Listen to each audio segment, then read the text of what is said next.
யோவான் 19:30.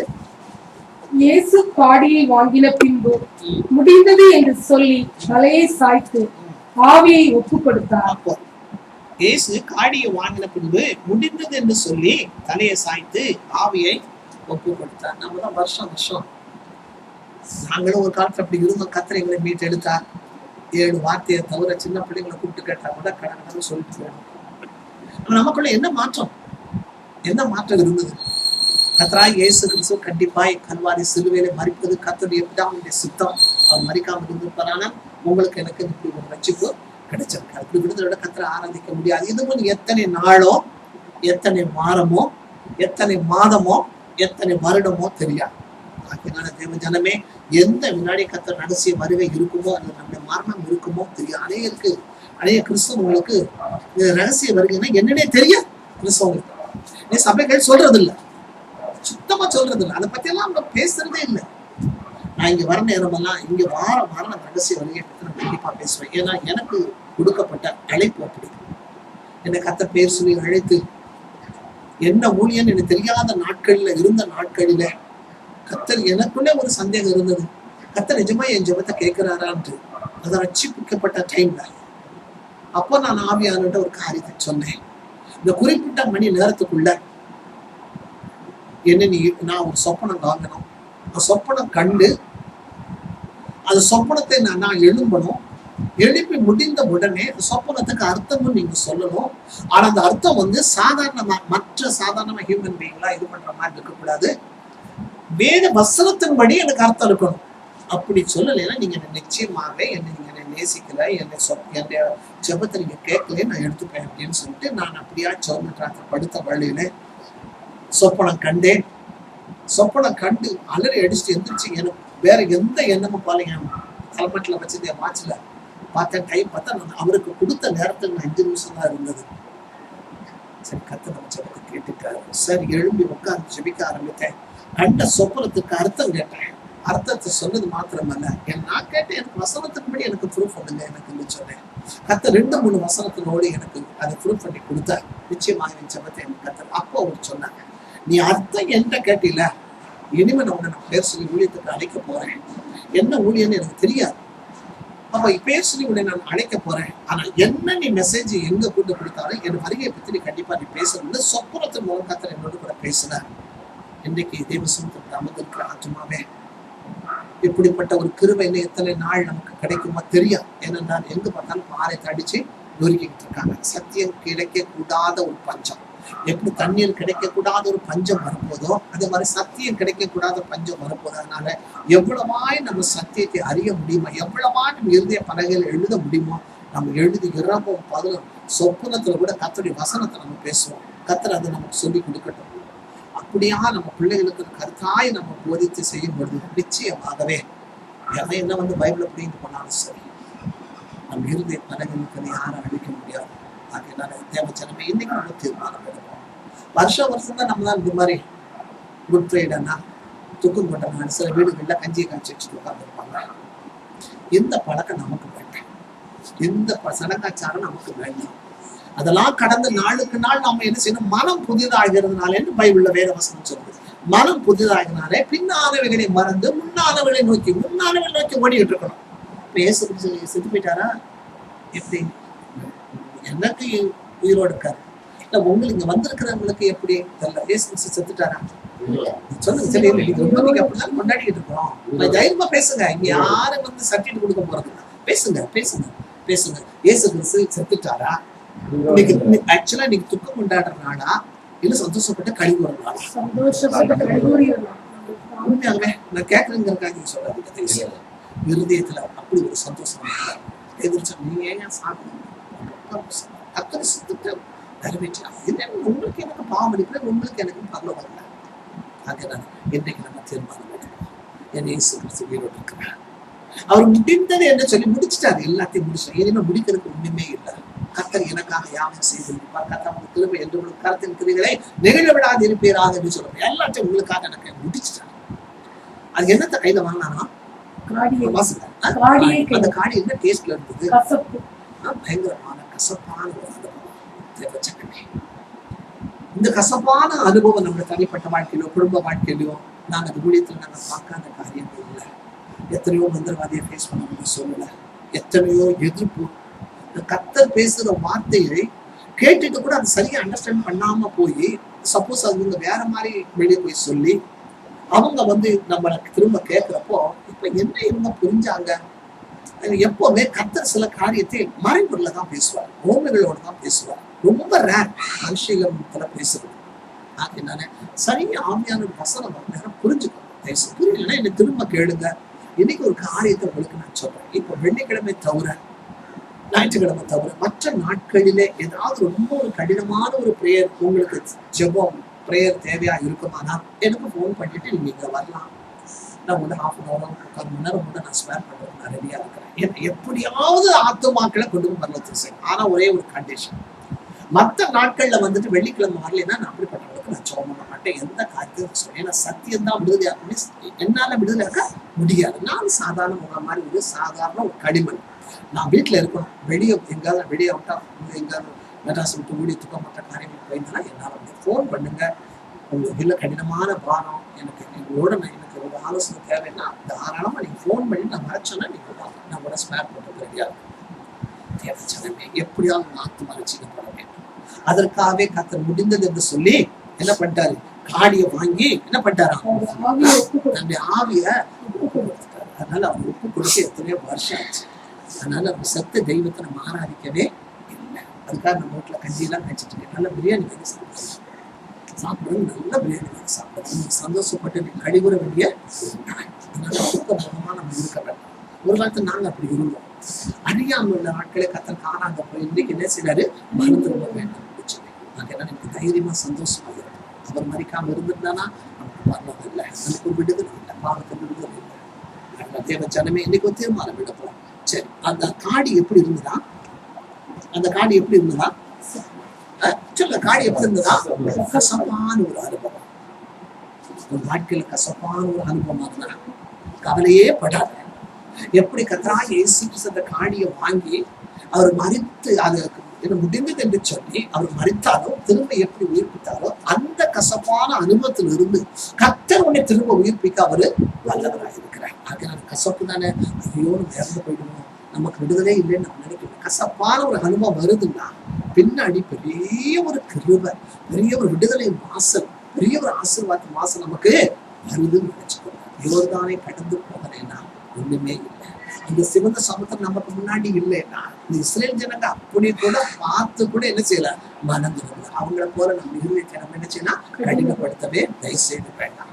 இந்த நிலைமையில அந்த கசப்பான காடி கடத்துல இருக்கும், நம்ம வாயில இருக்கும் பொழுதே நம்ம என்ன செய்யணும், துதிக்க ஆரம்பிக்கணும். துதிப்போம். துதிக்க துதிக்க கிருபைகள் பெருகும் என்று சொல்லி வேத வசனம். ஐயோ எனக்கு மிளலையா அந்த கசப்பை பத்தியே நம்ம பேசிட்டு இருக்க. ஒரு காலத்துல நான் அப்படி இருந்தேன். கர்த்தர் என்னை மீட்டெடுத்தார்.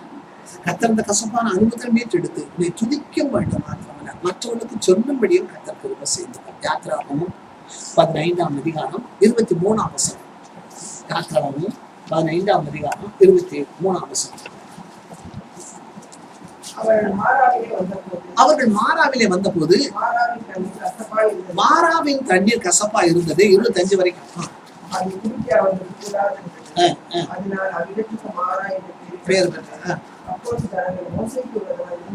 அப்பொழுது ஜனங்கள் யாருக்கு விரும்புத்தாங்க, இன்னைக்கு நம்ம ஜனங்க இயேசு புறமாங்க என்னத்த தெய்வத்தை தேடி வந்து என்ன பிரயோஜனம்.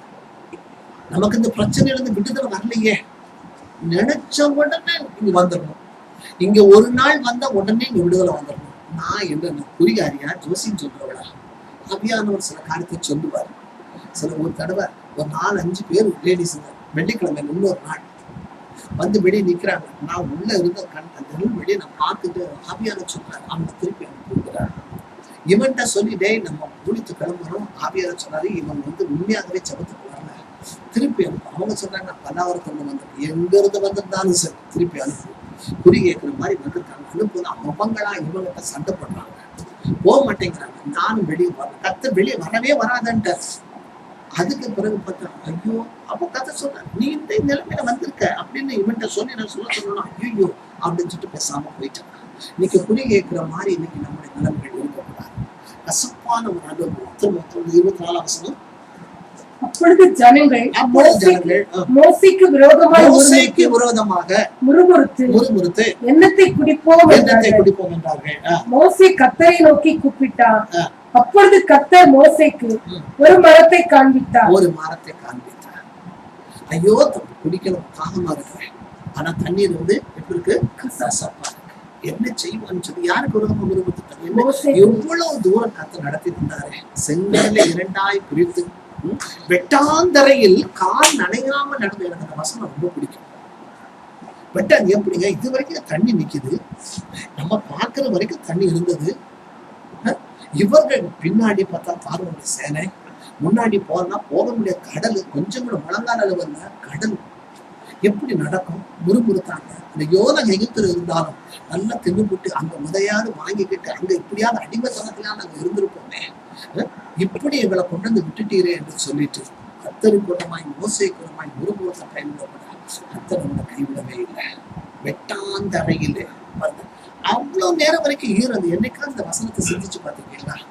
நம்ம பாக்குற வரைக்கும் இஸ்ரேல் ஜனங்கள் ஜஸ்ட் கிராஸ் பண்ற வரைக்கும் அந்த தரை வந்து தண்ணி நின்று வித்தின் எ செகண்ட். எப்படி அந்த தரை அவன் ட்ரையா இருக்கும்? இன்னும் வெயில் இருக்குதா? வெயில் இருந்தா கூட கொஞ்ச நேரம் ஆயிருக்கும். பின்னாடி ஒரு பக்கம் இருக்கும், முன்னாடி பார்த்தா சமுத்திரம். வித்தின் எ செகண்ட் அப்படி பார்த்தா எப்படி கால் நனையாதபடி நடக்க முடியும்? இது யார் ஒருவர் செய்ய முடியும்? கர்த்தராகிய இயேசு கிறிஸ்து மாத்திரமே. எப்படிப்பட்ட ஒரு தேவன்! நல்ல யோசனை பண்ணி பாருங்க. அந்த நேரம் கர்த்தர் ஒரு காற்றை அனுப்பினார் என்று வேத புத்தகம் சொல்றாங்க. அதான் கர்த்தருடைய காற்று. அதான் கர்த்தருடைய காற்று. நீ என்னைக்காவது துக்கத்துல இருக்கிறையா? மாறாவை போல உன்னுடைய கசப்பான ஒரு அனுபவத்தில் நின்றுகிட்டு இருக்கு. எந்த அனுபவமா இருந்தாலும் சரி, கர்த்தர் ஒரு காற்றை ஏற்ற வழியில் அனுப்ப வல்லவராக இருக்கிறார். சாட்சி சொல்ல எப்படி இந்த 3 மாசத்துல கடந்து போகும், எப்படி இந்த கடங்காரங்க பதில் சொல்ல போறான். திடீர்னு எனக்கு ஒரு ஒத்தாசை வந்து கத்து சொல்ல, அந்த ஒரே ஒரு ஒத்தாசை, திடீர்னு வர ஒத்தாசை கர்த்தருடைய அது காற்று.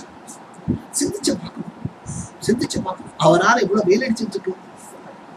கர்த்தர் சொல்ற ப்ராஃபஸ் சொன்னார், பயங்கரமான தண்ணி, கண்டிப்பா தண்ணி கொஞ்சம் வரப்போகுதுன்னு கர்த்தர் சொன்னார். இந்த சரியான மழையும் இல்லை, இப்பயே வெயில் ஆரம்பமாயிடுச்சு.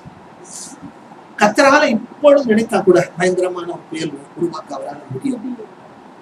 இல்லாதவர்களை இருக்கிற அழைக்கக்கூடிய தெய்வம், கொஞ்சத்தை கொண்டு அநேகத்தை ஆசீர்வதிக்கிற தெய்வம், ஒன்றும் இல்லாதவர்கள் எல்லாவற்றையும் உருவாக்கக்கூடிய ஒரு தெய்வம் தான் கர்த்தராகிய இயேசு கிறிஸ்து. அந்த கசப்பான ஒரு அனுபவம், அந்த மாறாவின் அனுபவம், இந்த ஜனங்களுக்கு அந்த நம்பிக்கையில கண்ணூட பார்த்து கூட என்ன செய்யல, நம்ம என்ன செய்வோம், எப்படி குடிப்போம் அந்த தண்ணிய சொல்லி மோசேக்கு விரோதமாய் முறுமுறுத்தார்களாம்.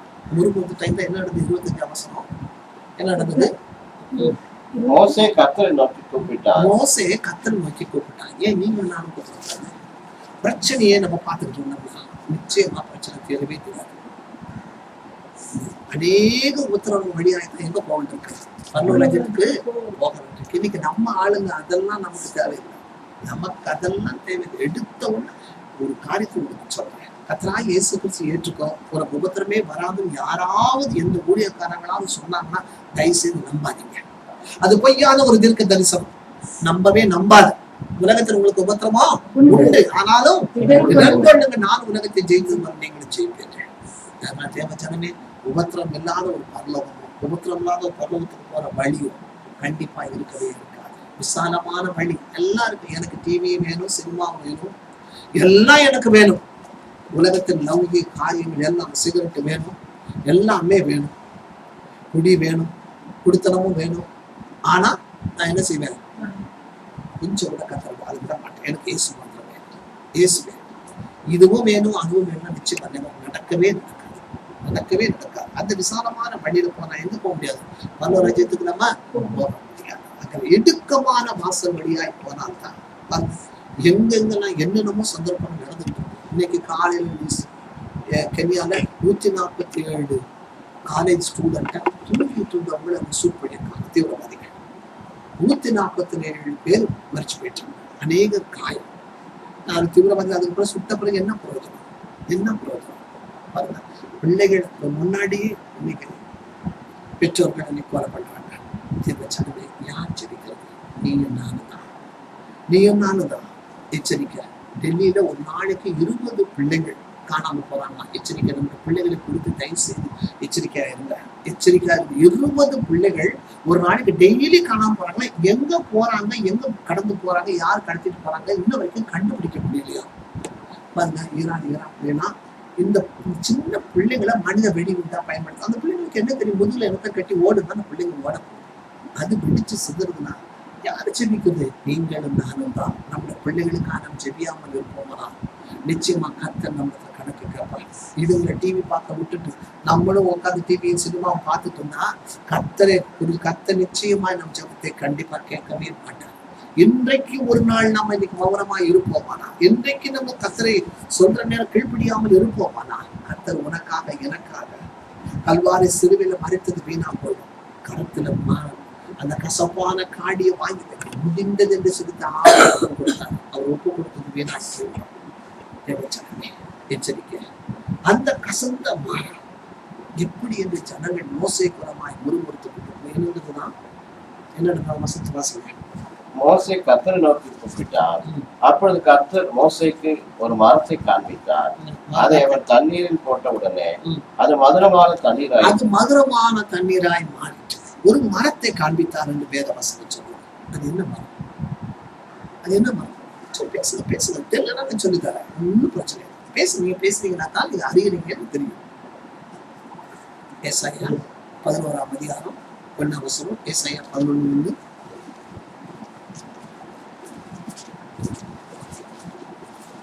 ஈசா என்னும் அடிமரத்திலிருந்து ஒரு துளிர் தோன்றி அவன் வேர்களிலிருந்து ஒரு கிளை எழும்பி செழிக்கும். ஈசா என்னும் அடிமரத்திலிருந்து அது யாரு? அந்த மரம் உடனே நம்ம வீட்டுல ஒரு மரத்தை நிறுத்தி வச்சிருக்காங்க. மரத்தை நிறுத்தி வச்சிருக்காங்க. அத்தியமைச்சகமே எச்சரிக்கை. ஆவியான சொல்லுவதை காது நம்ம கேட்கணும். இன்றைக்கு பாருங்க, இன்னைக்கு கிறிஸ்துமஸ் சொல்லிட்டு நம்ம வீடுகளை மரத்தை வச்சுட்டு நீங்க உட்கார்ந்துட்டு இருக்கோம். மரத்தை கிறிஸ்துமஸ் மரம் யார் சொன்னது? அப்படி ஏதாவது எங்க வேதத்துல எங்கேயாவது இருந்தா எனக்கு சொல்லுங்க. அது ஒரு கருமானி மரத்தை கேத்தலிக்ஸ் அதை வச்சுட்டு இருந்தாங்க. ஆக்சுவலாவே கிறிஸ்துமஸ்னாவே அதுக்கு 25 டிசம்பர் 25 இல்லை. அது நம்ம ஆதியாகமத்துல நம்ம வாசிக்கிற மாதிரி ஒருத்தர் தான் யார் அந்த மனம் செஞ்சாரு? வேட்டையாடுகிறவன் சொல்லி ஒருத்தர் குறிச்சு சொல்லுங்க. தெரிஞ்ச சொல்லுங்க. நிம்ரோத். அவன் நிம்ரோத்துடைய பர்த்டே தான் 25th கிறிஸ்துமஸ். அந்த நிம்ரோத்தை எதுக்காக ஒப்பிடப்பட்டிருக்கு? யாரோட ஒப்பிடப்பட்டு சொல்லப்பட்டிருக்கு? அடுத்த அந்த செய்தி வேற மாதிரி போயிடும். கத்த வருடத்தை அமைக்கலாம். அதை பார்க்கலாம். சொல்லுங்க. நிம்ரோத்தை யாருக்கு ஒப்பிடப்பட்டு சொல்லப்பட்டிருக்கு? அந்தி கிறிஸ்துக்கு ஒப்பிடப்பட்டு சொல்லப்பட்டிருக்காரு. படமா நீங்க வச்சுக்கோங்க. நிம்ரோத்னா அந்தி கிறிஸ்து வச்சுக்கோங்க. அவன் எப்படி ஒரு வேட்டையாடுகிறவனாய் மனசஞ்சாரியாய் வேட்டையாடுகிறவனாய் இருக்கிறவன மனுஷ கொலைபாதகனாய் அந்தி கிறிஸ்து இருக்கிறான்னு வேதவசனம் சொல்லுது. அவனுடைய பர்த்டே தான் டிசம்பர் 25. அந்த 25 தான் இன்னைக்கு என்ன பண்றாங்க? கேத்தலிக்ஸ் கொண்டாடிட்டு இருக்கனால அது கொண்டாடிட்டு இருக்கனால இன்னைக்கு நம்மளோட சேர்ந்துட்டு நான் அன்னைக்கு எனக்கு என்னைக்கு இந்த சத்தியம் தெரிஞ்சு நான் அதை பத்தி கவலையே பண்றேன். 25 என்ன? கர்த்தர் மனுஷனா உலகத்தில் அவதரித்து வந்தார். ஏனென்றால் வேத வசனம் திட்டம் தெளிவா சொல்லுது. யோவான் எழுதின 2வது நிருபம் 7ஆம் வசனம். மாம்சத்தில் வந்த இயேசு கிறிஸ்துவை அறிக்கை பண்ணாத அநேக வஞ்சகர் உலகத்திலே தோன்றி இருக்கிறார். ஆகையினால மனுஷனாய் வந்த இயேசு கிறிஸ்துவை என்ன செய்யணும்? அறிக்கை பண்ணாத நீங்க தயவு செய்து யாராவது திருப்ப தரிசனத்தை கேட்கிறதுனா கூட மனுஷனாய் உலகத்தில் அவதரித்து வந்த கர்த்தராய் இயேசு கிறிஸ்துவை அறிக்கை பண்ணுகிறார்களாம். முதல்ல வாட்ச் பண்ணணும். அது வாட்ச் பண்ணலைன்னா தவறான திருப்ப தரிசனம் சரியா இப்படிப்பட்டவனே வஞ்சகனும் அந்தி கிறிஸ்துவாய் இருக்கிறார். அப்போ மனுஷனாய் உலகத்தில் அவதரித்து வந்த கர்த்தராகிய இயேசு கிறிஸ்து மனிதனா உலகத்தில் அவதரித்து வந்தார். இல்லைன்னு நாங்க யாருமே மறுக்க முடியாது. ஆனா எந்த தேதின்னு எங்கேயாவது பைபிள்ல குறிப்பிட்டு போட்டிருக்காங்க? இல்ல, வேத பண்டிதர்கள் இதை சொல்லியிருக்கிறாங்க. அந்த மரங்களோட இந்த கிறிஸ்துமஸ் மரங்களை வீட்டுல வைக்கிறது இது ஏறக்குறைய அந்த கிறிஸ்துவுக்கு ஒப்பிடப்பட்டு போயிருக்குது. இது முதல்ல கருவாலி மரம் என்று சொல்லப்பட்டது. அநேக இடங்கள்ல வந்து கருவாலி மரம் விக்கிரக தோப்புகள் இருக்கிறதுன்னு சொல்லி நம்ம வேதத்துல நிறைய இடங்கள்ல இருக்கு. ஆகையினால தயவு செய்து கிறிஸ்துமஸ் ட்ரீ வைக்கிறதுனா இந்த பழக்கம்லாம் இனி நமக்கு வேண்டவே வேண்டாம். ஏன்னா சத்துருவானவன் ஏதாவது ஒரு வழியில் நம்ம வீட்டுக்கு வந்து உட்கார்ந்துருவோம். அது செய்ய வேண்டும். அறியாம உள்ள காலங்களே கர்த்தர் என்ன பண்ணாரு, நம்ம இது வரைக்கும் இது தெரியலங்க, கர்த்தர் உன்னை கண்டிப்பா மன்னிப்பாரு. ஆனா தெரிஞ்சிட்டு மறுபடியும் அதான் நீங்க வராம சொல்றேன். வீடுகள்ல கூட இயேசு கிறிஸ்து படம் சொல்லி வைக்காதீங்க. வேதவசனம் எங்கேயுமே அப்படி சொல்லப்படவே இல்லை. எங்கேயாவது சொல்லி எனக்கு எடுத்துக்காங்க. கர்த்தர் நாம தொழுது எப்படி தொழுகணும்னா கருத்தோடு. அப்போ என்ன பட்டிருக்கு? உபாகமம் 4ஆம் அதிகாரம் 15ஆம் வசனம். உபாகமம் 4ஆம் அதிகாரம் 15ஆம் வசனம். உபாகமம் 4:15. கர்த்தர் ஓரேபிலே அக்கினி நடுவிலே உங்களோட பேசின நாளிலே நீங்கள் ஒரு ரூபத்தையும் காணவில்லை. ரூபம்னா என்னது? ரூபம்னா என்னது?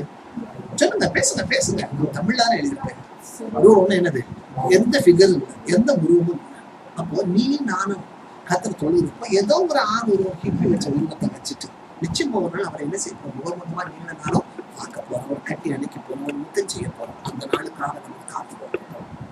அந்த நாளுக்காக நம்ம காத்து கொண்டிருக்க மத்திய வானத்தின் கடைசி வருகை கண்டிப்பா கர்த்தர் வருகை வரும்போது அவரே வருவார். 1000 போதும் புதிய ஏற்பாட்டு பரிசுத்தவான்களோடு மரித்த பரிசுத்தவான்களோடு அவர் வருவார். உயிரோடு இருக்கிற நீங்களும் நானும் இமை பொழுது மர்வமாக்கப்பட்டு அவரோடு கூட எடுத்துக் கொள்ளப்படுவார். அந்த நாளுக்கு ஒரு வேலை இப்ப கூட இருக்கலாம், யாருக்கு தெரியும்? அப்படி நம்ம தூங்கிட்டு இருந்தா நம்ம இருக்கோம்.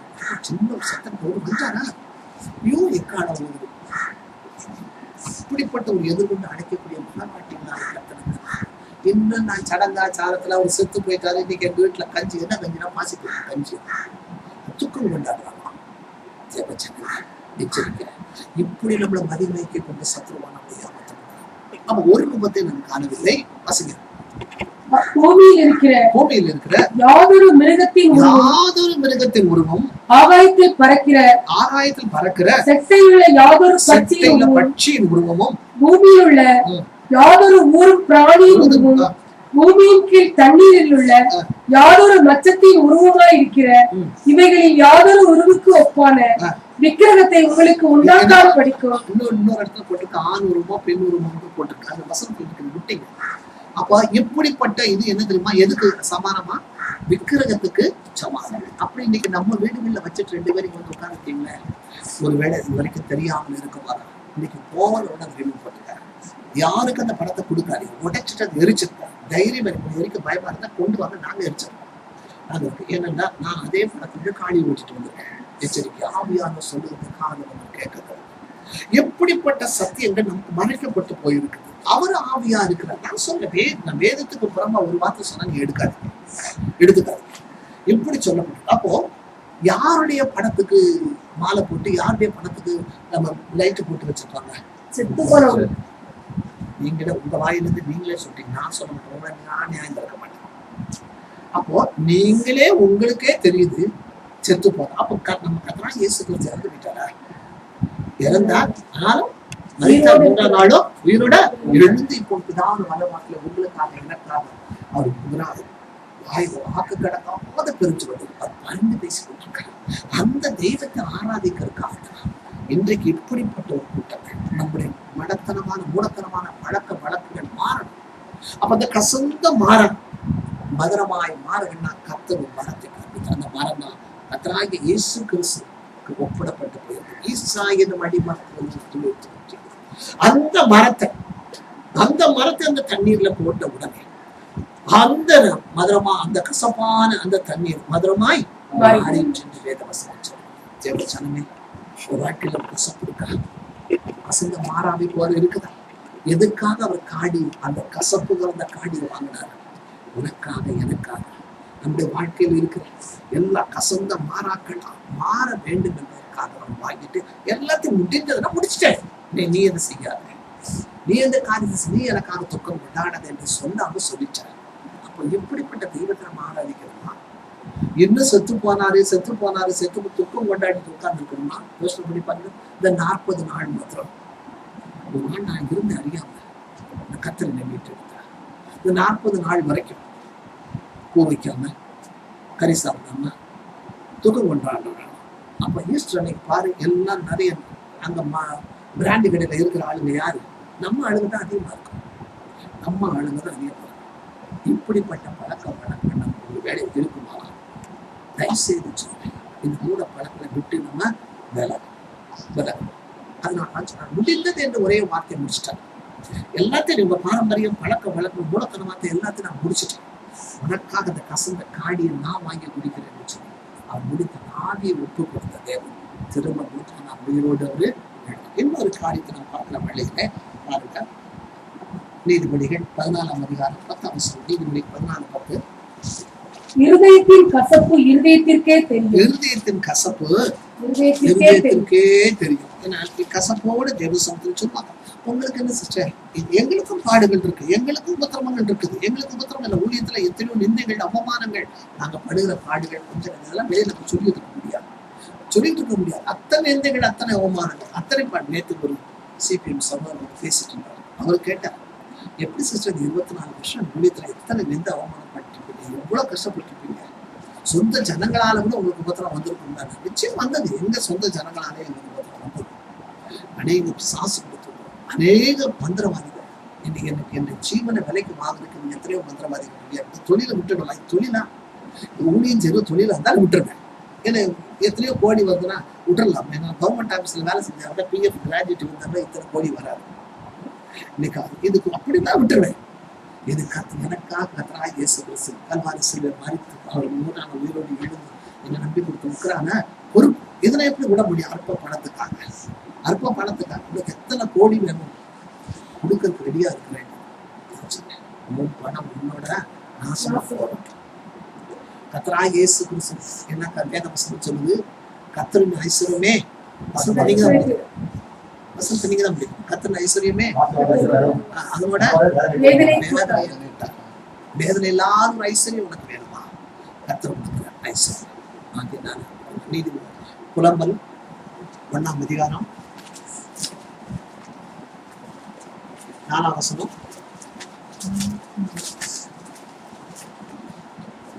பண்டிகைக்கு வருவார் இல்லாததினால் சீயோனுக்கு போகிற வழிகள் புலம்புகிறது. அவள் வாசல்கள் எல்லாம் பாழாய் கிடைக்கிறது.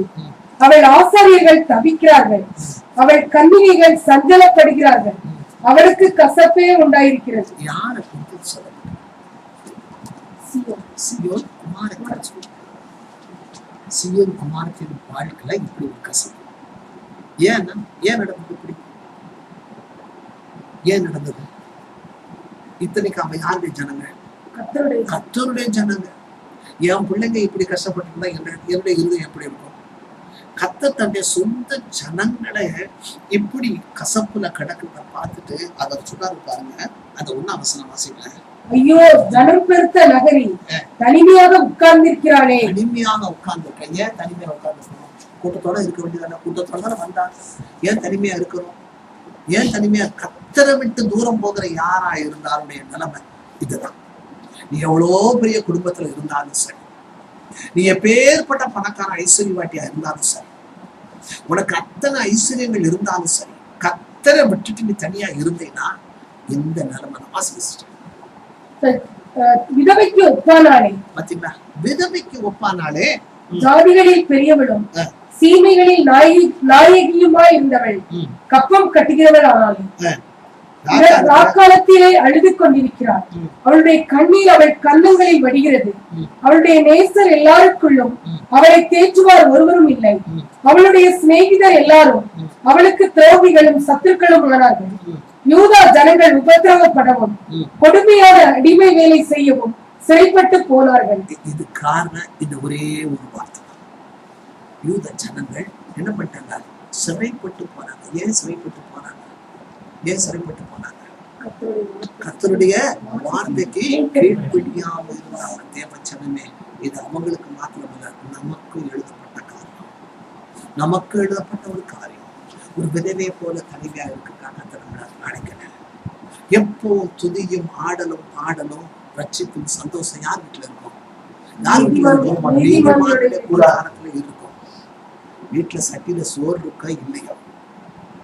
என்ன இருக்கும்? வாயில எதிரீர சத்த கத்திர வீட்டு துதி இருந்துட்டு. நீ நினைச்ச காரியம் நடந்தாலும் சோத்திரம், நடக்காம போனா சோத்திரம். கத்தருக்கு கொடுக்க வேண்டிய கணம் மகிமை வேற எதுக்காவது நீ கொடுத்து கொண்டிருப்பாயாரா? இப்படிப்பட்ட ஒரு நிலைமையில் போல இருக்கும். அவர் போல யூதா ஜனங்கள் சிறைப்பட்டு போனார்கள் என்று வேற ஏன் சிறை? தன்னை சொந்த ஜனங்கள், ஏன் ஜனங்க சிறைப்பட்டு போகணும்னா ஏன் போகணும்? என்னுடைய வார்த்தையை அவர் சொல்றாங்க. என்னுடைய வார்த்தையை அவங்க கேட்கல. என்ன அவங்க என்ன செய்யல? விசுவாசிக்கல. ஒரே ஒருத்தருடைய கீழ்ப்படியாமை அநேகருக்கு ஆசீர்வாதம் இல்லாம போயிடுது. ஆனா ஒருத்தர் கீழ்ப்படிக்கும் போது அநேகருக்கு எப்போ யூத ஜனங்க சிறைப்பட்டு போனாங்க? எப்ப யூத ஜனங்க சிறைப்பட்டு போனாங்க சொல்லுங்க? எப்ப நடந்தது? யாருடைய நாள்ல நடந்தது? அநேகமும் நடந்தாலும் மெயினா சிறைப்பட்டு போனது எப்ப? சும்மா பேச தெரியல. சொல்லுங்க, இது பண்ணிக்கலாம். அந்த ராஜாக்கு எந்த ராஜா? அதான் முக்கியம். சிதேக்காக்கு முந்தின இது என்ன நடந்தது? யார் அவன்? மனாசே. நல்ல யோசிப்படி கணக்கு போட்டு பார்த்தீங்கன்னா எசேக்கியா ராஜாவுக்கு ஒரு வியாதி வந்தது. நான் நினைக்கிறேன் கேன்சர் நினைக்கிறேன். என்னுடைய ஒரு விசுவாசம் அந்த கேன்சர். என்னன்னா எசேக்கியா வந்தது ஒரு பிளவைனா இது ஒரு கட்டி. அந்த பிளவு அவன் என்ன செஞ்சான்? கத்தர்னு சொன்னாரு. என்ன சொன்னாரு எசேக்கியா பார்த்து? ஒழுங்குபடுத்து. அதுக்காக அவன் கேட்ட மாதிரி நம்ம கேட்கக்கூடாதுன்னு நாம சொல்ல வரல. என்ன செஞ்சான்? திரும்பி பார்த்துட்டு உட்கார்ந்து கத்தர் நோக்கி அப்ப கத்தர் அவ்வளவு தூரம் போனாங்க. அந்த திருப்பி அனுப்பினார். குற்றத்திற்கு போன திருப்பி அனுப்பினார். என்ன பண்ணார்? கிருபையா முன்னாடி இறக்க வைக்கணும்னு என்ன விஷயம் என்ன பண்ணார்? 15 வருஷம் நான் கூட்டி கொடுத்தேன். ஒரு வேளை நம்ம தப்பா சொல்ல வரல. அதுக்காக நம்ம சோமலைன்னா நம்ம ஜெபிக்க கூடாதுன்னு நான் சொல்ல வரல. நான் அப்படி பேசுறேன். கர்த்தரை சுத்தத்துக்கு அவன் விட்டு கொடுத்திருந்தப்பா நானா நிச்சயமா இது நடந்திருக்காது. என்னுடைய விசுவாசம். ஏனென்றா 15 வருஷத்தை நான் கூட்டி கொடுத்தேன்னு கர்த்தர் சொன்னாரு. ஆனா மனாசே பிறந்தது அவர் சொன்ன 12வது வருஷத்துலதான் அவன் பிறந்தான். ஒரு வேளை இந்த 15 வருஷத்தை கர்த்தர் கூட்டி கொடுக்காம இருந்திருந்தாலும் யாரும் வந்திருக்க மாட்டான். மனாசே வந்திருக்க மாட்டான், பிறந்திருக்கவே மாட்டான். அந்த மனாசே பிறந்தது நிமித்தம் தான் என்ன நடந்தது? அவன் என்ன பண்ணான்? ஜனங்களை வழி விலக போத பண்ணிட்டான். அப்ப கூட சொல்றாரு, என் காலத்திலாவது அது நடக்காம இருக்கு. எப்படி எவ்வளவு சுயநலம் பாருங்க. இன்னைக்கு அநேகர் அப்படித்தான். என் பொண்டாட்டி, என் புருஷன், என் பிள்ளைங்க நல்லா இருந்தா போதும். பக்கத்துக்குதாரு எப்படி போனா நமக்கு யாரு? நம்மளால தான் சொல்றாங்க. மத்தவங்க பேசுறது ரைட் சைட்ல நம்ம கிறிஸ்தவங்க தான் சொல்றேன். இன்னைக்கு கிறிஸ்தவர்கள் இப்படி இருக்கிறது நிமித்தம் தான் இன்னைக்கு ஜனங்கள், நம்முடைய ஜனங்கள் இன்னைக்கு வெளியே அழிந்து கொண்டு இருக்கிறது. அழிஞ்சுட்டு யார் ஜெபிக்கிறது? நீங்கள் நானும் தான். நான் இங்க வரவங்ககிட்ட நான் சொல்றேன், ஒன்னால ஜெபிக்க முடியலையா? அட்லீஸ்ட் ப்ரே ரிக்வெஸ்ட் போன்லயாவது சொல்லு. நாங்க ஜெபிக்கிறதுக்கு ரெடியா இருக்கோம். நாங்க காத்திருக்கோம். எங்களுக்கு போர்டு ரெடியா இருக்கு. நாங்க எழுதி போட்டு நாங்க ஜெபிக்கிறோம். இதற்காக ஜெபிக்கிறப்ப 3 பேர் இருக்கோம். நாங்க ஜெபிக்கிறோம். உனக்கு என்ன ப்ரேயர் நாங்க சொல்றோம். போன்ல பேசு. நாங்க சொல்றோம். வெள்ளிக்கிழமை விடுதலை பெற்று போனா எட்டியே பாக்குறது திரும்ப எட்டி கத்துட்டு வந்து நன்றி சொல்றதும் இல்லை. 10 கிறிஸ்தவ விடுதலையா? எத்தனை பேர் வந்தாங்க? ஒரே அவனு யாரு? அண்ணி. எவ்வளவு கேவலம். அப்ப நீ நான் என்ன பண்ணிட்டோம்? நான் என்ன பண்ணிட்டு இருந்தோம்? நன்றி சொல்றதுக்கு உனக்கு மனசு இல்லையா? அடுத்த ஸ்டெப் நீ கத்தட்ட எதுவும் கேட்காத. இப்ப நான் ஒரு பொண்ணு கொடுத்து நீங்க எனக்கு தேங்க்ஸ் சொல்றீங்க. சொன்னா முடுக்குன்னு வாங்கிட்டு போனீங்கன்னு நான் யோசிப்பேன். என்ன இந்த சிஸ்டர் கொடுத்தா ஒரு வார்த்தை நிற்க விட மாட்டேங்கிறாங்க. உடனே தேங்க்ஸ் கொடுத்து வாங்கினதுன்னா திரும்பி பார்க்காம போயிட்டே இருக்காங்க. எவ்வளவு கஷ்டம். எல்லாவல்ல ராஜா ஒருவராய் பெரிய அதிசயங்களை செய்து கொண்டிருக்க தேவை. அண்ட சராசரத்தை உருவாக்கி தன் கரத்துல அம்புலத்தை வைத்து கொண்டிருக்க தேவை. அவர் எவ்வளவு யோசிப்பார். அவர் நம்ம துக்கப்படுத்த நான் வரைக்கும் ரசிக்கப்படும். என் குடும்பம் ரசிக்கப்படும். பக்கத்து வீட்டுக்காரன் எப்படி போனா, எவன் வீட்டு போனா, அவங்க வீட்டுல எப்படி போனா நமக்கு இருக்காங்க. வேதம் சப்ஜெக்ட் தெளிவாக சொல்லுவாங்க. 1 சாமுவேல் 12ஆம் அதிகாரம் 23ஆம் வசனம். 1 சாமுவேல் 12ஆம் அதிகாரம் 23ஆம் வசனம். நானும் உங்களுக்காக விண்ணப்பம் செய்யாதிருப்பேனே ஆகில் கர்த்தருக்கு விரோதமாய் பாவம் செய்கிறவனாயிருப்பேன். யாருக்கு விரோதமா பாவம் செய்யற? கர்த்தருக்கு விரோதமாய். நமக்கு விரோதமாய் செய்யற பாவம், புருஷனுக்கு விரோதமாய், மனைவிக்கு விரோதமாய், பிள்ளைகளுக்கு விரோதமா செய்யறவன், பிள்ளைகளுக்கு விரோதமாய் செய்யற பாவங்களும் இருக்கு தெரியுமா உங்களுக்கு? எச்சரிக்கை. கர்த்தருக்கு விரோதமா இந்த பாவங்கள் கூட மன்னிச்சு பாரு. அதுக்கு அவருக்கு விரோதமாய் பாவம் செய்யறது எப்படிங்க மன்னிக்க போறோம்? எந்த ஊழியக்காரன் ஜெயிச்சா கர்த்தர் கேட்பாரு சொல்லுங்க. அறியாம இருந்தேன்னா பிரச்சனை இல்லை. அதனாலதான் சொல்றது, ஊழியக்காரங்களுக்கு விரோதமா யாருக்கு நாம கூட அசைக்காத, அசைச்சு மோசம் போடாத, ஊழியக்காரங்களுக்கு மார்க் போடாத. ஊழியக்காரன் தவறுனா கத்தர் பார்த்துப்பாரு. அந்த அபிஷேகம் இந்த அபிஷேகத்தை குறித்து பேசாத. எச்சரிக்கை. ஆவியான சொல்லுவதை காதுள்ளவன் கடமை. அப்படிப்பட்ட ஒரு சூழலை தான் இந்த யூதா ஜனங்க என்ன பண்ணிட்டாங்க? அடிமைப்பட்டு சண்டையாக்கி போயிட்டாங்க.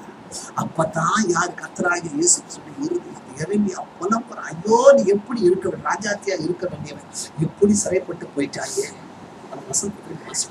புலம்பல் 2ஆம் அதிகாரம் 1ஆம் அதிகாரம் 2ஆம் வசனம். நாக்காலத்தில் அழுது கொண்டிருக்கிறாள், அவளுடைய கண்ணீர் அவள் கண்ணங்களில் படுகிறது. அவளுடைய நேசர் எல்லாருக்குள்ளும் அவளை தேற்றுவார் ஒருவரும் இல்லை. அவளுடைய சிநேகிதர் எல்லாரும் அவளுக்கு துரோகிகளும் சத்துருக்களும் ஆனார்கள். யூதா ஜனங்கள் உபத்திரவப்படவும் கொடுமையான அடிமை வேலை செய்யும் சிறைப்பட்டு போனார்கள். கொடுமையான அடிமை வேலை பாருங்க. இப்படி அந்த சாலமன் நல்ல அருமையான வசனம். அநேக பேர் அவன் வேலை வாங்கினான்னு போட்டுட்டு, ஆனா தன்னுடைய சொந்த ஜனங்களை மாத்திரம் அவன் ஒரு வேலைக்கு கூட இப்படிப்பட்ட அடிமையான வேலைக்கு அவன் வேலை வாங்கலன்னு ரெஃபரன்ஸ் எடுக்கிறதுக்கு நேரம். அப்படிப்பட்ட வேலைக்கு அவன் தன்னுடைய சொந்த ஜனங்களை வேலை செய்ய வைக்கலேன்னு போட்டது அருமையான அந்த வசனம் ரொம்ப பிடிக்கும். மற்றவங்களை வேலை வாங்கினான், ஆனா தன்னுடைய சொந்த ஜனங்களை அவன் வேலை வாங்கவில்லைன்னு சாலமனை குறிச்சு சொல்லப்பட்டிருக்கு. அப்படிப்பட்ட ஜனங்க இன்னைக்கு இப்படி போய் இன்னொரு இடத்துல போய் வேலை செய்யணும். என்ன வேலையா அது பாருங்க. கொடுமையான ஜனங்களை உபத்திரப்படவும், கொடுமையான அடிமை வேலை செய்யவும் சிறைப்பட்டு போனாங்களாம். எப்படிப்பட்ட ஒரு நிலைமை பாருங்க தேவஜனமே. அப்படிப்பட்ட ஒரு காரியம் வரக்கூடாது. அதனாலதான் கர்த்தர் என்ன நம்மளுடைய பொறுமையா இருந்துட்டு இப்ப பாருங்க, யூத ஜனங்கள் இப்போ தன்னுடைய சொந்த நாட்டுக்கு என்ன பண்றாங்க? திரும்பி வந்துகிட்டு இருக்காங்க. இது என்னதுக்கு அடையாளம்? அடையாளம் கர்த்தராகிய இயேசு கிறிஸ்துவின் ரகசிய வருகைக்கு ஒரு அடையாளம். எச்சரிக்கை. ஏனண்டா இப்பயே பாருங்க, இன்னும் கூட இஸ்ரேலுக்கு விரோதமா என்ன நடந்தது? ஈரான் வந்து அநேக படைபலத்தை பெருக்கிக்கிட்டு இருக்கிறாங்க. இன்னைக்கு காலையில் நியூஸ். எச்சரிக்கை. இதெல்லாம் கர்த்தருடைய வருகைக்கு சீக்கிரம் நாளைக்கு எல்லா நாடு என்ன செய்யும்? யாருக்கு விரோதமா எழும்ப போகுது? இஸ்ரேலுக்கு விரோதமாக எழும்ப போகுது. அப்ப எழும்ப நேரம் கர்த்தருடைய நாசியில கோபம் ஏறிட்டு வேலை வச்சுட்டாங்க. சொந்த ஜனங்கள் இத்தனாலும் நீ அடிமைப்பட்டு கடந்த வீட்டுல வேலை செஞ்சுட்டு இருந்த, நான் பார்த்துட்டு இருந்தேன். ஆனா இனிமே என்னால பார்க்க முடியாது. சொந்த ஜனங்கள் மீட்பதற்காக என்ன செய்யக்கூடாது? அதெல்லாம் இயேசு கிறிஸ்து வரப்போறாரு. தன்னுடைய ஜனங்களுக்கு நாட்டுக்கு திரும்பிட்டு இருக்குது. எச்சரிக்கை. இது நமக்கு ஒரு எச்சரிப்பு. தேவன் வருகை எந்த நாடு இருக்கும்? இதோ மணவாளன் வந்து விட்டார் என்று சொல்றது. ராத்திரியோ இல்ல ரோட்ல வந்தீங்க போய்கிட்டு இருக்கிறப்போ வண்டியில 2 பேர் போயிட்டு போயிட்டு 2 பேரும் ஆயத்தம் இருந்தா ஒன்றும் பிரச்சனை இல்லை. 2 பேரும் அப்படியே பறந்துடலாம். சப்போஸ் வந்து இப்ப புருஷன் மட்டும் ஆயத்தமாதி மனைவி பின்னாடி போற மனைவி ஆயத்தமாகலைன்னா வண்டி ஓட்டுறது யாரு?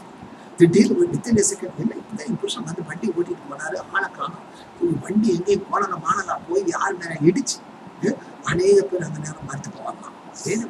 எச்சரிக்கை. அதோட கடைசி வருகையை கொடுத்துருவோம். எச்சரிக்கை. இன்னைக்கு இப்பதான் என் மனைவி போய் கேஸ் போய் பத்த வைக்க போனான், விரும்பி குப்பின்னு கிடந்தாங்க. கேஸ் அங்க அது மாட்டுங்க அங்க என்ன நடந்துகிட்டு இருக்குமோ தெரியும். போன ஆளை காண, மனைவியை காண, எங்கெங்கயோ தேடி பார்த்து ஒண்ணும் நடக்கல. என்ன நடக்கும்? போயிட்டான். வேலை போயாச்சு. தேவச்சனமே அதுவும் அநேக அழிவு வரும். அதனால எல்லாரும் பறந்து மாத்திரமல்ல, குடும்பத்தோட பறந்து போறதுக்கு, கோத்திரம் குடும்பம் பறந்து போறதுக்கு ஆயத்தமாகும்.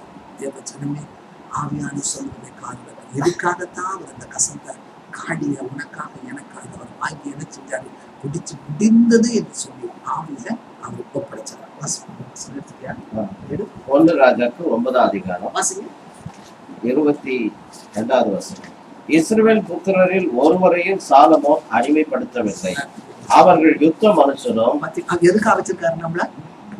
யுத்த மனுஷனும் அவனுக்கு பணிவிடைக்காரரும் அவருக்கு பணிவிடைக்காரரும் பிரபுக்களும் சேர்வைக்காரரும் ரத வீரரும் குதிரை வீரருமாய் இருந்தார்கள். யாருக்கு? கர்த்தருக்கு. ஏங்க இது கர்த்தருக்கு. எப்பவுமே சொல்றேன், பைபிள்ல வசனம் எடுத்தீங்கன்னா மனுஷிகமா வாசிக்காதீங்க. பின்னாடி பெரிய ஒரு நடைமுறை இருக்குது.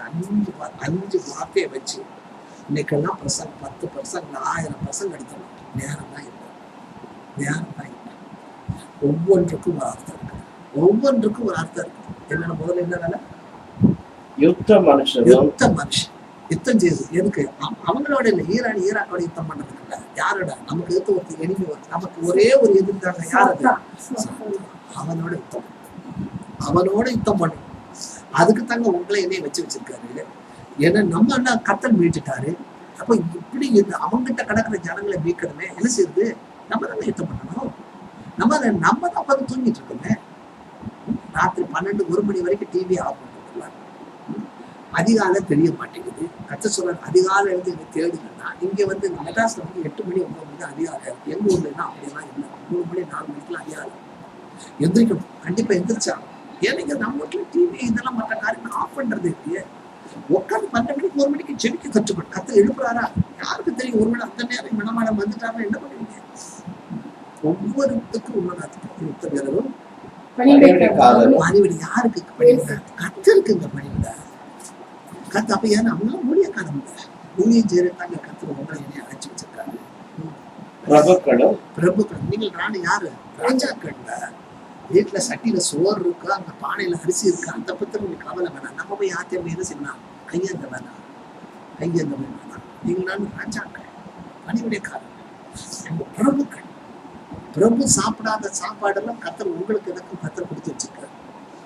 அவனுக்கு இல்லாத அவன் வீட்டுல எல்லாம் இருக்கும். அவனுக்குள்ள என்ன இருக்காது? சமாதானம் இருக்காது. ஆனா உங்களுக்கு எனக்கு கத்தர் இருக்காது. சமாதானம் படுத்து பிரபுக்களும் சேர்வைக்காரனா அவரை சேவிக்கிறது. ரத வீரரும் எதுக்கு? என்ன யுத்தம் வந்தா ஓட்டுறதுக்கு. ஓட்டுறதுக்கு கத்து நல்ல கை கால குதிரை வீரருமாய் இருந்தார்கள். எல்லாமே பாருங்க ஹை லெவல். ஒவ்வொன்றுக்கும் ஒரு ஆவிக்குரிய அர்த்தம் இருக்கு. ஒவ்வொன்றுக்கும் ஒரு ஆவிக்குரிய அர்த்தம் நீ ஆயத்தம். அப்படி இருக்க ஜனங்க போய் அடிமைப்பட்டு போய் இன்னொரு இடத்துல போய் வேலை செய்ய போனா யாருடைய இறுதியும் கொந்தளிக்காது? சொல்லுங்க, யாரு இறுதியும் கொந்தளிக்காது? எத்தனை பேர் பாருங்க. இன்னைக்கு பாரில போய் என் பிள்ளை போய் வேலை செய்ய போட்டோம்னு சொல்லி நல்ல ஒரு இதுக்குன்னு சொல்லி கான்ட்ராக்ட் பேசி அங்கே கூட்டிட்டு போய் அங்க என்ன செஞ்சுட்டு இருக்காங்க? அடிமை வேலை செஞ்சு துன்புறுத்திட்டு இருக்காங்களாம். துன்பத்திற்கு பாவம் என் பிள்ளை போய் அங்க நல்லா சம்பாதிக்குது நம்ம நினைச்சு உட்காந்துருக்கா. எனக்கு தெரிஞ்சு கொடுத்து பாருங்க, நல்லா படிக்கிறதுக்கா அவன் போனா அங்க போய் பார்த்தா பார்ட் டைம் வேலை செய்யலாம்னு சொல்லி கூட்டிட்டு போயிருக்காங்க. படிச்சுட்டு பார்ட் டைம் கடைசி சாயந்தரம் ஆனா போய் ஆப்பிள் போய் பறிக்கணும். ஆப்பிள்னு நீங்க இன்னைக்கு பறிக்கிறதுனா ஆப்பிள் தானே ஈஸியா பறிச்சிடலாம். கடைசியில பாதியில விட்டு பாருங்க என்ன அந்த வேலை என்ன செய்ய முடியாது. அவன் ஏற்கனவே ரொம்ப இன்னசென்ட். இந்த வேலையை சொல்லி சுத்தமா அவனுக்கு முடியாதுன்னு வந்துட்டான். அதனால நம்ம யாருக்கு அடிமைகள் இல்லை. நான் ஒரே ஒருத்தருக்கு தரமா யுத்த ஜனங்கள் அந்த புலம்பல் வாசிக்க 3ஆம் அதிகாரம். யூதா ஜனங்கள் உபத்திரப்படவும் கொடுமையான அடிமை வேலை செய்யவும் சிறைப்பட்டு போனார்கள். அவன் புரஜாதிகளுக்குள்ளே தங்குகிறாள், இளைப்பாறுதல் அடையாள். அவளை துன்பப்படுத்துகிற யாவரும் அவளை இடுக்கமான இடங்களில் தொடர்ந்து பிடித்தார்கள். எங்க தங்குறான்னா? எங்க தங்குறானா? இடுக்கமான இடங்களிலே தொடர்ந்து பிடித்தார்கள். அந்நியர் இடத்துல வேதவசம் திட்டமும் தெளிவா சொல்லுகிறது. 2 கொரிந்தியர் 6ஆம் அதிகாரம் 14ஆம் வசனம். 2 கொரிந்தியர் 14ஆம் அதிகாரம் 6ஆம் அதிகாரம் 14ஆம் வசனம். 6ஆம் அதிகாரம் 14.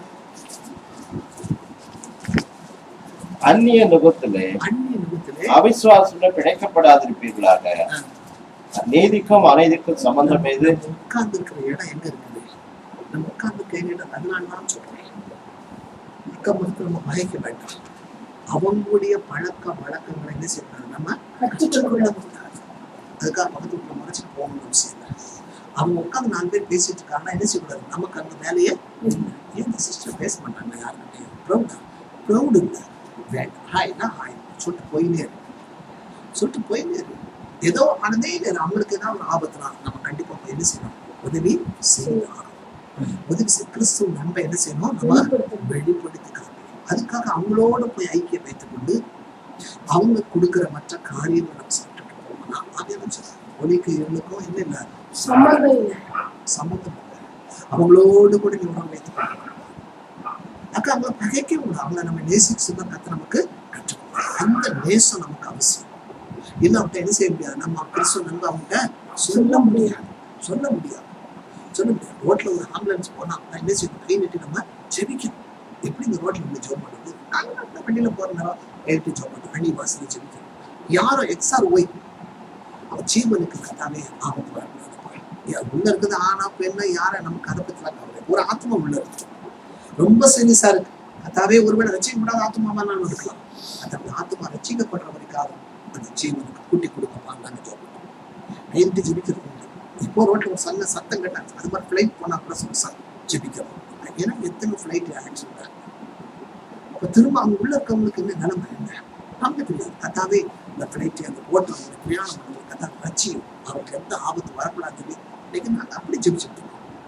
அப்படி ஜெபிக்கும் போது கத்தர் அவர் நமக்காக அந்த காடி, அந்த கசந்த காடியை வாங்கி கொடுத்த ஆவியை எனக்கு செஞ்சார். அவர் நமக்காக மறித்து வைத்திருந்தார். எந்த கிரிகளை நமக்கு சொல்லிக் கொடுக்க வேண்டும் என்பதற்காக, அதனுடைய அடிச்சுவடுகளை நீ பின்பற்றி வர வேண்டும் என்பதற்காக கத்தர் இப்படிப்பட்ட காரியத்தில் ஒரே ஒரு காரியத்தை வச்சுட்டு கடந்து சொல்லியிருக்கிறார். ஏசாயா 38ஆம் அதிகாரம் 9. யூதாவின் ராஜாவாகிய எசேக்கியா வியாதிப்பட்டு தன் வியாதி நீங்கி சொஸ்தமான போது எழுதி வைத்ததாவது, நான் என் பூரண ஆயுசின் வருஷங்களுக்கு சேராமல் பாதாளத்தின் வாசல்களுக்கு உட்படுவேன் என்று என் நாட்கள் அற்புண்டு போகிறது சொன்னேன். அற்புண்கிற போது சொன்னேன், கர்த்தரே நான் இனி உயிரோடிக்கிறவர்களின் தேசத்திலே தரிசிப்பதில்லை. இனி பூலோக குடிகளோட இருந்து மனுஷரை நான் காண்பதில்லை. என் ஆயுசு மேய்ப்பனுடைய கூடாரத்தை போல என்னை விட்டு பெயர்ந்து போகிறது. நெய்கிறவன் பாவை அறுக்கிறது போல. இது யார் சொன்னது? எந்த சூழ்நிலையில அவன் சொன்னான்? எனக்கு சொல்லிட்டாரு, என் வீட்டுக்காரத்தை ஒழுங்குபடுத்திட்டு இது என்ன பயம் அவனுக்கு. அது ஒரு மாறு, அது ஒரு கசப்பான ஒரு அனுபவம். பயந்து போய் தான் உடனே என்ன பண்ணிட்டான், சோர்ப்புறம் திரும்பிட்டான். கண்ணீரோடு அழுதான். ஒரு வேலை தேவச்சனமே, எப்படிப்பட்ட சூழ்நிலைகள் நீங்கள் நான் இருப்போம். டாக்டர் சொல்லிட்டாங்க, இவ்வளவு நாள் தான் இருப்பீங்க, 2 மணி நேரம் தான், 1 மணி நேரம் தான் அப்படின்னு கூட ஒரு வேலை சொல்லலாம். அந்த சூழ்நிலையில அவரை எதிர்கொண்டு அடைக்கக்கூடிய ஒரு மனமாட்டிகளாக ஏன்னா அடுத்த நாள் எங்க போறோம், அடுத்த நாள் எங்க பரலோகத்துக்கு போறதுக்கு ஆயத்தம் உள்ளவர்களாக தேவ சகோதரமே எப்பொழுதும் காணப்படும். அந்த அனுபவத்துக்குள்ள நீங்களும் நானும் கடந்து வரணும். அதனால தேவச்சனமே யாரு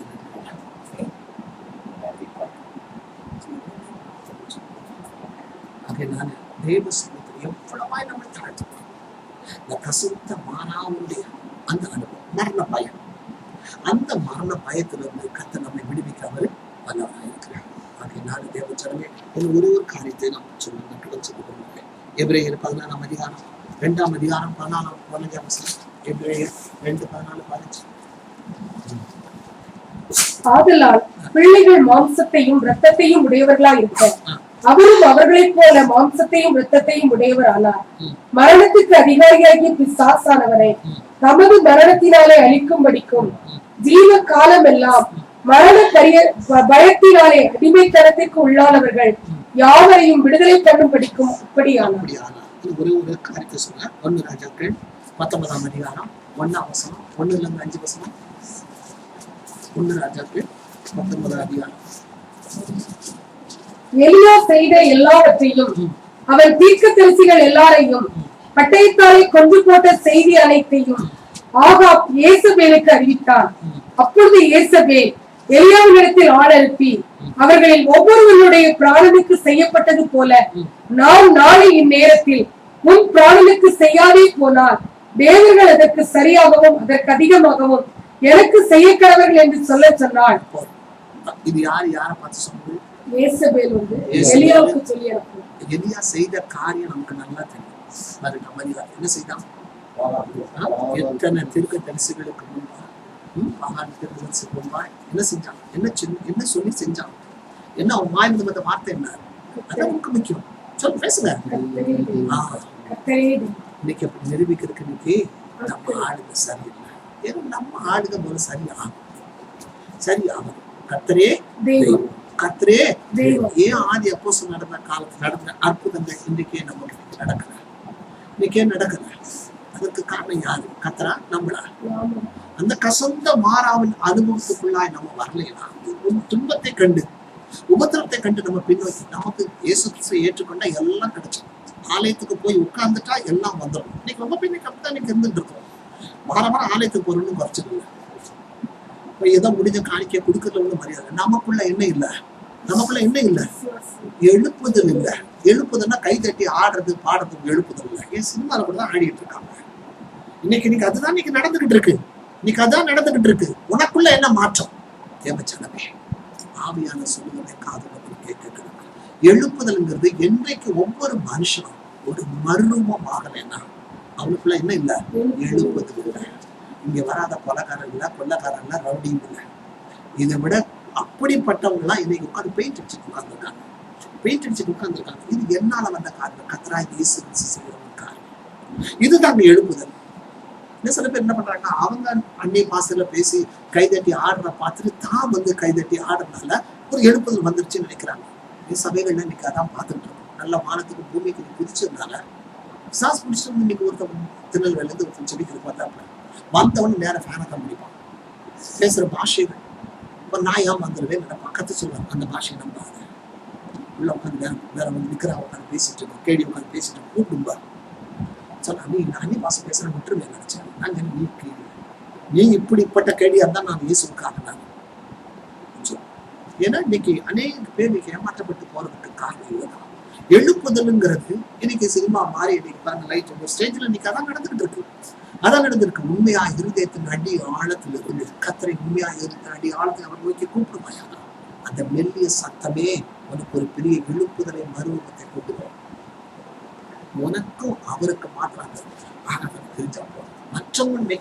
மற்றவங்களுக்கு முன்னாடி ஆடி பாடணும். ஐயோ பாரு இப்படி ஆடுறாங்களா, இப்படி பாடுறாங்கன்னு நினைக்கிறது இது ஒரு காரியம் அல்ல. உனக்குள்ள என்ன மாற்றம்? இன்னைக்கு எத்தனை பேர் திருமணம் எடுக்க போறதுக்கு முன்னாடி எப்படிப்பட்ட காரியங்கள் செய்து இருக்காங்க? திருமணம் ரொம்ப ஈஸியா போச்சு இன்னைக்கு ஜனங்கள். இன்னைக்கு ஆவிக்குரிய சபைகளில் இன்னைக்கு அப்படிதான் இருக்கு.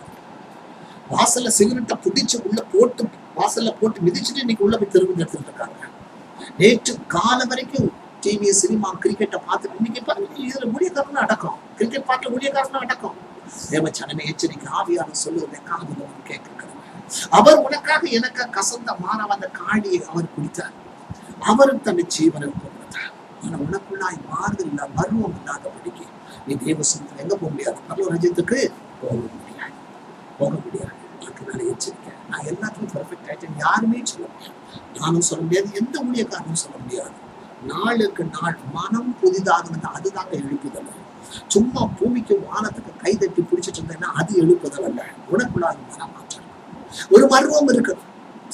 நான் அப்படி செய்ய வச்சுட்டு இருக்கேன். ஆனா இன்றைக்கு இயேசு கிறிஸ்து அவருக்குள்ள வந்த பிற்பாடு என்னால ஒண்ணுமே செய்ய முடியல. எத்தனை விசுவாசம் சாட்சி சொல்லிட்டு சாட்சி இனிமே நான் இவனுக்குள்ள நான் இருக்க முடியாது, நான் விட்டு ஓடிடுறேன். ஏனென்றால் அவருக்குள்ள இயேசு கிறிஸ்து உள்ள வந்துட்டார். அவர் வந்த பிறகு நான் இருக்க முடியாது. அது சொல்லி இதுதான் எழுப்புதல், இதுதான் ரூபம். ஒருவேளை கர்த்தருடைய வருகை நம்முடைய மரணமா இருக்கும். எந்த ஒரு வருகைக்கு நம்ம ஆயத்தமா இல்லைன்னா பரலோக ராஜ்யத்துக்கு என்ன செய்ய முடியாது, போக முடியாது. 8 நிமிஷம் ஒன்னால ஜெபிக்க முடியல, 8 மணி நேரம் உட்காந்து கிரிக்கெட் பார்த்துட்டு இருக்க முடியாது. கர்த்தர் தன்னுடைய வீரனுடைய கால்களில் அவர் என்ன செய்யறாரு? பிரியப்படுகிற தெய்வம் அல்ல. எச்சரிக்கை, திரும்ப எடுக்க போறது உங்களில் அநேகர் பலவீனரும் வியாதியுள்ளவருமாய் இருக்கிறார்கள். அநேக நித்திரையும் அடைந்திருக்கார். திரும்ப நீ அபாத்திரமா போய் எடுக்காது. எல்லாம் முடிச்சுட்டு போய் வாசல் வரைக்கும், சபையின் வாசல் வரைக்கும் போய் இருந்துட்டு திரும்ப தைரியமா போய் எடுக்கிறாரு. இது நிமித்தம் சில வியாதி போக மாட்டேங்குது. காரணம் இதுவா கூட இருக்கலாம். சிலர் பலவீனமாகிறாங்க, என்ன சாப்பிட்டாலும் உடம்புல பலம் இல்லை, பலம் இல்லை. சிலர் நித்திரையம் அடைந்திருக்கிறார்கள்னா, நித்திரைனா என்ன? மரணம். மரணம். ஏன் கர்த்தர் 1 வருஷம் நாம் நியமிச்சு வச்சிருக்காங்க? மனுஷனுக்கு நியமிக்கப்பட்ட வருஷம் எத்தனை வருஷம்? ஒரு மனுஷனுக்கு கர்த்தர் நியமிக்கப்பட்ட ஒரு வருஷங்கள் எத்தனை? 120 வருஷம். 120 வருஷம் ஒரு மனுஷன் வாழ்ந்தா, நம்ம 70 வருஷம் வாழ்றது இல்லை. ஆனா இன்னும் ஆவியான ஒரு 3 வருஷத்துக்கு மேற்கொண்டு தரிசனம் சொன்னாங்க, இன்னும் 50 வருஷம் கூட வாழ்றது கூட இது ரொம்ப கடினமான ஒரு நாட்கள்.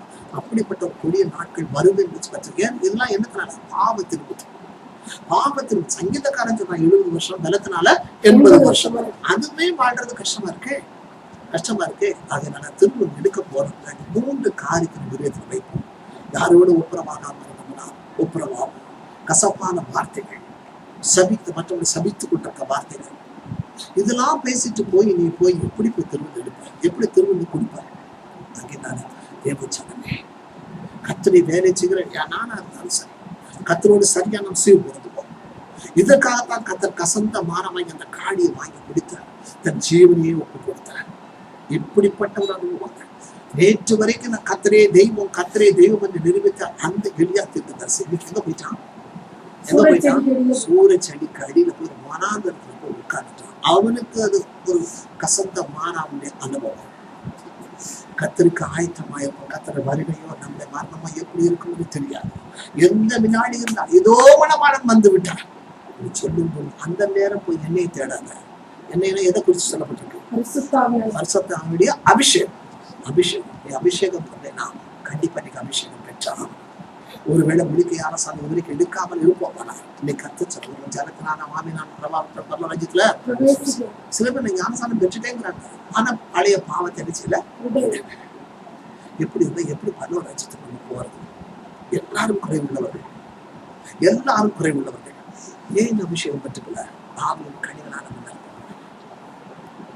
கூடிய மழைக்கு கத்தாவே நீரினை நிரப்பேன், பாத்திரத்தை நிரப்பும். ஒரு மெல்லிய சத்தம், எந்த ஆத்துமா கத்தனை மெல்லிய சத்தத்தை கேட்கணும். நிச்சயமாக அது ஒரு மகிமையான ஒரு அனுபவம். எப்படி கணவன் மனைவி பேசுற ஒரு காரியம் மற்றவர்களுக்கு தெரியாமல் இருக்கும், அதை விட மேலான ஒரு அனுபவம் அவருடைய மெல்லிய சத்தத்தை நம்ம கேட்கணும். கத்தனை படுத்திருந்தாலும் என் இறுதி அவரோடு கூட அவரோடு கூட பேசிட்டு நானும் நித்திரையா இருந்தேன். என் இறுதியும் அவட சத்தம் அப்பதானே கேட்கணும். அப்பதானே தீவெட்டில என்ன இருக்கா இல்லையான்னு தெரியல. எங்க படுத்தா எழும்ப முடியல. ஒரு சின்ன சத்தம் கேட்ட கூட தெரியல. மகன்ல பார்த்த சினிமாவும் பருவ பேசுற மற்ற காரியங்கள் இன்னைக்கு நமக்கு விரோதமாக எழுதுனா எப்படி பரலோகத்துக்கு? அவரை மறித்தது எப்படி? உனக்காக எனக்காக அவர் மறித்தார். ஒரு கண்வாரி சின்னத்தை செஞ்சினார். நமக்காக உண்டான உயிரோடி எழுந்தார். திரும்ப நிச்சயமாய் வரப்போகிறார். முதல்ல வருக மத்திய வானத்துல இருக்கு. 2வது வருகைதான் பகிரங்கமாய் இருக்கும். அப்பதான் எல்லாம் சூரியன் சந்திரன் எல்லாம் ஒளிவிடாது இருக்கும். அப்பதான் யுத்தம் கர்த்தருடைய பாதம் ஒளிவு மலையில இறங்கும். தேவ ஜனமே, இவைகள் போல சபைகள் பேசிருக்கிறது. சபைகளுக்கு நேரம் இல்லை. சும்மா வந்தேன்னா உன்னை ஆசீர்வதிப்பேன்னு சொல்லிட்டு அனுப்பிடுவாங்க. அவ்வளவுதான். ஆசீர்வாதம் வேணும், உனக்கு எனக்கும் வேணும், உங்களுக்கு வேணும். ஆசீர்வாதத்தை பெற்றுக்கொண்டது எப்படி? இதை விட்டு விலகு. ஏன்னா இல்லைன்னா ஆட்கள் வரமாட்டாங்க. ஒரு ஆத்துமா மனதில் பருவத்துல மிகுந்த சந்தோஷம். இன்னைக்கு நம்ம அனுபவம் நம்முடைய பேர்கள் ஜீவபுஸ்தகத்தில் எழுதப்பட்ட சபைக்கு போற நல்ல ஆவிக்குரிய சபைக்கு போற சந்தோஷம். இன்னைக்கு உன் பேர் ஜீவபுஸ்தகத்தில் எழுதப்பட்ட நிச்சயம் இருக்குதா? இல்லைன்னா கத்தட்ட கேளு, போராடிப்பார். கத்தாவே நிச்சயம் எனக்கு தாங்க, எனக்கு வேத வசனத்தோட தாங்கன்னு கேளு. சும்மா நம்ம சபைக்கு போனா அவங்க சொன்னாங்க, பாஸ்டர் சொன்னார் முக்குறது தண்ணி குளத்துல கூட மிஞ்சிக்கோ போய் வேண்டாம். பாவத்துக்கென்று மறிப்பதற்கு அடையாளமா, இயேசு கிறிஸ்து ரத்தத்தினால் கழுவப்பட்டேங்கிறதுக்கு அடையாளமா, கர்த்தரும் பாவத்தெல்லாம் முதுகு முன்னாடி ஆண்டு சமுத்திரத்திலே போட்ட வசனத்தும் முன்னோருக்கு பேசினாரா? எழுதப்படலாம். அதான் நேற்று ஊழியக்காற்ற பேசிட்டு இருந்தேன். சிபிஎம்ல நடந்த கதையை சொல்றேன். நல்லா ஊழியம் பண்ணிட்டு இருந்தார், பகிரங்கமா ஊழியம் பண்ணிட்டு இருந்தார். ஒரு நாள் அந்த பெரிய பிரதருக்கு இவரை குறிச்சு கத்த பேசியிருந்தார். இவன் பேர் எழுதப்படலாம். அவன் இங்க அப்படி கூட இந்த சபை சிபிஎம் சபையில இந்த பாடுனா மற்ற சபையில பாடி எப்படி இருக்குன்னு பார்த்தோம். வந்து நான் ஜெபிக்க வந்தாரு, பேசிட்டு இவன் பேர் எழுதப்படலாம். கேளு, நல்லா ஊழியம் பண்றாங்க, எப்படி பாரு, இன்னும் நீ கேள, அப்படின்னா உனக்குள்ள ஒரு நிச்சயம் இருக்குதா? பேர் ஜீவஸ்ல பேர் எழுதப்பட்ட நிச்சயம் உனக்குள்ள இருக்குதா? அவர் யோசிக்க அப்படி ஒரு சத்தியத்தை நான் கேட்கவே இல்லையே, அப்படி ஒரு காரியமே எனக்கு தெரியாதே, எனக்கு அந்த நிச்சயம் எனக்கு இல்லை. முதல்ல சூட்கேஸ் எல்லாம் எடுத்துக்கோ, கொண்டு அந்த 2 அங்கேயே கூட எடுத்துக்கோ, நீ ஊழி எனக்கு தேவையில்லை, முதல்ல போ, வெளியே போ. சிபிஎம்ல ஊழியர் செய்து கொண்டிருக்கிற சார் நிலைமை எப்படின்னா, நீங்களும் நானும் ஏமாத்தம். உன் பேர் ஜீவஸ் எழுதப்பட்ட நிச்சயம் கிடைக்கிற வரைக்கும் முழங்கால்களை விட்டு எழும்பாங்க. இயேசு நிச்சயத்தை எனக்கு தாரும். வசனத்தோட எதை கேட்டாலும் வசனத்தோட கேளுங்க. தயவுசெய்து வெறுமனை கேட்காதீங்க. வெறுமனை கேட்கறதுக்கு சத்துருவா நல்ல நம்மளை ஏமாத்திடுவான். சும்மா ஆட்சி போச்சுன்னு சொல்லுவான். வசனத்தோட கேளுங்க. அப்படி கேட்கும் பொழுது நிச்சயமா கர்த்தர் தரும் வரைக்கும் முழங்கால்களை விட்டு எழுப்பாங்க. கண்ணீரோடு அவர்கிட்ட மனம் இருந்தார். நிச்சயமாய் கர்த்தர் நம்முடைய பேரை ஜீவஸ் எழுதவர் நல்லவர். ஆரம்பிச்சு பார்க்கிற தேவன் அல்ல, ஒரு பரிதானம் வாங்குற தேவனும் அல்ல. தன் பாவங்களை மறைக்கிற வாழ்வடைய மாட்டார். அன்னைக்கு சென்று விடுகிறோம், இறக்கம் கிடைக்கிறது. ரொம்ப எனக்கு ஷாக்கா இருந்தது. அநேக காரியங்களை நாங்கள் பகிர்ந்து கொண்டோம். வருவார் செடிக்கிறதுக்கு வருவார் இந்த காலத்தை சொன்னோம். அங்க எப்படி நடந்தது? நல்ல ஒளியும் சேரும் எடுத்து வெளியே அனுப்பிட்டாங்க. பேர் எழுதப்படலாம், இவனுக்கு இங்கே வேலை இல்லை அப்படின்னு சொன்னாங்க. கண்ணீரோடு போன ஆரம்பிச்சு கேள்விப்பட்டேன். அப்ப அங்கேயே அந்த பாடுனா இங்கே எந்த பாடா இருக்கும்? இப்போ மற்ற சபைகள்ல நமக்கு திருநாளும் ஆத்மாக்கு நமக்கு வேணும் தான், வேண்டாங்க. ஆனா இந்த நிச்சயம் இல்லாம நீங்க வாரம் வந்து என்ன பிரயோஜனம்? என்ன பிரயோஜனம்? சத்தியத்தை கர்த்தர் சொல்ல அந்தரங்கத்துல கேட்டு உங்ககிட்ட நான் சொல்றேன். நான் ஒரு வேலைக்காரி, அவருக்கு வேலைக்காரி. எஜமான் சொல்றதை நான் எதையும் நான் மறைக்க கூடாது. கூட்டமா குறைக்கிறது எனக்கு ரைட்ஸ் இல்லை. ஆனா அதை கேட்டு நீ மனம் தரேன். கர்த்தர் நிச்சயமா ஒருவேளை நான் சொன்னா பார்க்கிறேன், அத்தப்படி என்ன கேட்பாங்க. அந்த ஒரு பதவிக்கு கூட நான் வேண்டாம். அதனால ஜனமே அது ஒரு வசனத்தை மாத்திரம் வாசிங்க. யோவான் சுவிசேஷம் 19ஆம் அதிகாரம் 30ஆம் வசனம். யோவான் சுவிசேஷம் 19 காடியை வாங்கின பின்பு முடிந்தது என்று சொல்லி முடிஞ்சிருச்சுங்க. எந்த வினாடி கத்தலை அவர் செய்ய வேண்டிய வேலையெல்லாம் என்ன பண்ணிட்டாரு? முடிச்சிட்டாரு. இன்னும் அவர் முடிக்கிறதுக்கு ஒண்ணுமே இல்லை. இல்ல திரும்ப எல்லாம் முடிச்சு கொடுப்பாருன்னா கேட்காதீங்க. திரும்ப வந்தார்னா மத்திய வானத்துல மாத்திரம் நம்ம பூமிக்கு அவர் வரவே மாட்டார். யாரும் ஏதாவது மாத்திக்கிட்டு சொன்னா நம்பாதீங்க. அவர் மத்திய வானத்துலதான் வருவார். 1000 மரித்த புதிய ஏற்பாட்டு பரிசுத்தவான்களோட வருவார். அதாவது இயேசு கிறிஸ்து பிறந்து மரித்து உயிர்த்தெழுந்த பிற்பாடு மரித்த பரிசுத்தம். ஆபிரகாம், ஈசாக்கு, யாக்கோபெல்லாம் வரவே மாட்டாங்க. தெரிஞ்சுக்கணும். கர்த்த சத்தியத்தை சரியா வாங்குங்க, காதுல வாங்குங்க. அந்த நேரம் கிறிஸ்துவுக்குள் மரித்த யாராவது கல்லறையில இருந்தாலும் அந்த சில பேரு ஹஸ்பண்ட் ஒய்ஃபு ஒருத்தர் மேல ஒருத்தர் கூட அடிக்கலாம். இதுல யாராவது ஒருத்தர் தான் ஆயத்தமா இருந்திருப்பாங்க. அவங்களோட கல்லறை மாத்திரம் தான் யாருக்குமே தெரியாது. அந்த ஒரு கல்லறை மாத்திரம் திறக்கப்படும். அவங்கதான் இமேல் போயிடும். மருவம் ஆகி அவங்க பரிசுத்தமாக இயேசு கிறிஸ்து வரும்போது உயிரோடு இருக்கிற நீங்களும் நானும் மருவமாக்கப்பட்டு அவர் எதிர்கொண்டு அழைக்கக்கூடிய ஆத்மாக்கள் அப்பதான் மாறும். தேஜமே அனுக்கிரமாயிட்டு எப்பவுமே நம்ம சிந்தையில ஒரு சித்தம் படுக்கிறப்பா, ஒருவேளை தூங்கிட்டு இருக்கப்ப இங்க வந்துட்டீங்கன்னா என்னப்பா அவங்க எதிர்கொண்டு அழைக்கணும்ப்பா, எங்களை ஆயத்தப்படுத்துங்க, எங்க படுக்கை சூழ்நிலைங்கப்பா, எப்போ அபிஷேகத்தை நாங்கள் நிரம்பி இருக்கணும்ப்பா அப்படின்னு சொல்லி நம்ம சொல்லுவோம். இது வரைக்கும் அப்படிப்பட்ட ஆயத்தை இல்லாதுன்னா இன்னைக்கு நம்ம தீர்மானம் எடுப்போம். கத்தாங்க அதுக்காக தானப்பா நீ கசந்த மாறாம குடிச்சிங்க, அந்த காடியை குடிச்சிங்கப்பா, எனக்காகத்தானே ஜீவன் ஒப்பு கொடுத்தீங்க. இன்னும் அப்படியே தான் நான் இருப்பேன்னு சொல்லாத. ஒரு மாதிரி உண்டாகும். கத்தெல்லாம் மனசை ஆசைப்படுறாங்க. எனக்கு சொல்றப்ப ஜெபிங்க. மற்றவங்களுக்கு